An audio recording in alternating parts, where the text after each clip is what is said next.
vereadores, essa homenagem à empresa Pelos Atos Produtos Coloniais é muito importante para mim. Eu conheci seu Alcides, a dona Hilda, a Daniele, lá pelos meados de 2022, onde eu fazia as minhas caminhadas ali pelo bairro Santa Lúcia, por aquela região de Santa Catarina, né, verificando algumas demandas, na época ainda assessor do deputado Neri, o carteiro, e me deparei lá naquele local, fiz algumas solicitações de sinalização de trânsito, questões ali melhorias na rua lá deles, e quando eu entro lá no estabelecimento do seu Perussato, me deparei com o queijo da Festa do Divino de Criúva.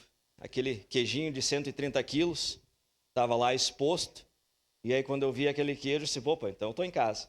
E aí já entrei, já conversei com o seu Alcides, e me identifiquei que eu era de Criúva, e prontamente já conversamos, já iniciamos uma prosa lá, e desde então trocamos o contato e estamos sempre conversando. E quando a Daniele me comentou que o dia 18 de março, agora de 2026, estariam completando 40 anos, eu disse, bom, Daniele, então temos que prestar uma homenagem à empresa de vocês, ao seu Alcides, a dona Hilda.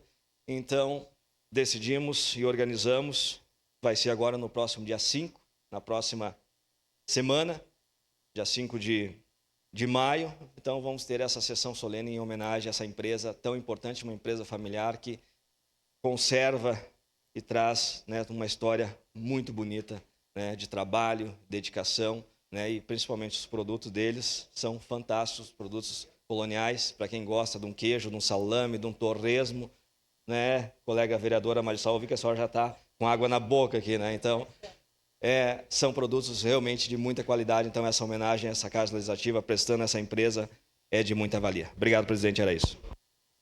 Obrigado.